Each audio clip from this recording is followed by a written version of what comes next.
Hello, I'm Peter O'Leary. Mary Catherine asked if I would offer a brief reflection on Mary, Mother of God. The month of May is dedicated to Mary, and we're fortunate at Ascension to have Mary depicted in a number of our stained glass windows, probably no more prominently than in the baptism scene, which appears in the south transept. Even though we can't be in church right now, and even if you might not be able to visualize it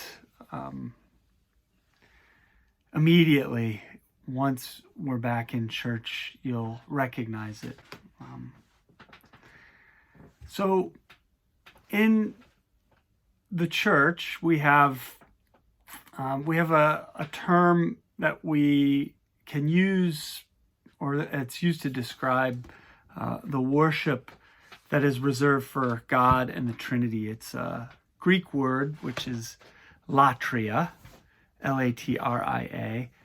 We get the word idolatry from that, for instance, the worship of an idol. So that's what latria means, worship. We have saints in the Catholic tradition, which is true as well as the Orthodox Christian tradition. And we're permitted to venerate these saints, but we can't worship them. So the word that is used to describe the veneration of the saints in the church is another Greek-derived word, which is doulia, D-U-L-I-A. It's actually the Greek word for service. And so the saints serve the church. And that's how we describe veneration, doulia. There's an issue or an interesting thing that developed related to Mary, which is that while Mary is human, she is the Mother of God. There are all kinds of intriguing ways that we approach that reality. Within the Catholic tradition, we have the doctrine of her immaculate conception, for instance, that she had to be born without sin. That's in fact what immaculate means. It means spotless. So if you ever look up the scientific name of a giraffe, part of the name is macula because it has spots. So Mary is spotless. Without sin, that's the way that she was able to bear Christ into the world. We also believe that she was assumed bodily into heaven, and that Assumption, Feast of the Assumption, which we celebrate, recognizes that she has this special corporeality that persists even in the incorporeal realm of heaven. It's kind of profound. So for Mary, we have a notion of hyperdulia. That means it's this special honor that's reserved only for Mary. That is, it's not quite worship, but it's definitely better than, it's higher than hyperdulia.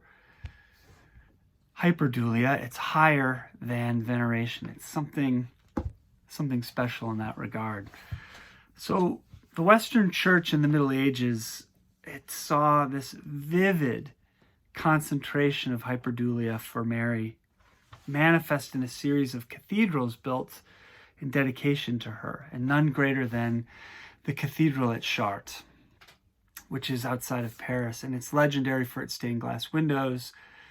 These are the windows that you may know the story that the great Marc Chagall, who was a Jew, when Paris was subject to air raids by the Germans, that he rushed to preserve those windows. He felt that that was the component of French civilization that was most in need of being saved from destruction. And they're glorious.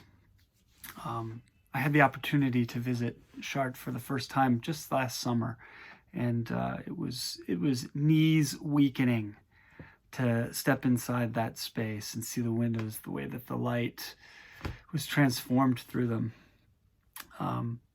But that's not the entire story of Chartres. In fact, the exterior, which is covered with these elaborate stone carvings above the portals into the church, and then on these porches, which are alongside the church, they tell the story of the adoration of Mary, which is central to Chartres. And though the cathedral has 3 front portals, the central one of which it depicts Christ in glory, everyone enters through the south portal because, as Henry Adams in his monumental study Mont Saint-Michel and Chartres, he writes, "At Chartres, Christ is identified with his mother, the spirit of love and grace, and his church is the church triumphant." So listen to Henry Adams's description of the Mary portal, which is the portal off to the side. And it's the main one that you enter the cathedral through.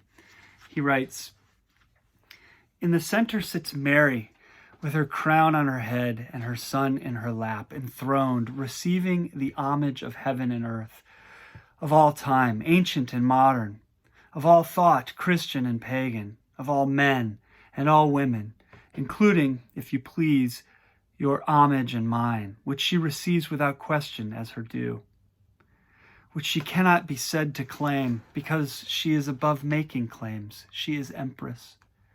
Her left hand bore a scepter, her right supported the child, who looks directly forward, repeating the mother's attitude, and raises his right hand to bless, while his left rests on the orb of empire. She and her child are one."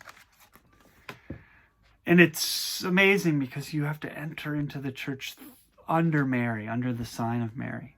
There are 2 porches to Chartres on the north and south sides. And these are side entrances, and the one on the south side is dedicated to Christ. It's an apocalyptic vision of Christ. It's a really stunning thing to see. The Mary porch is on the north side.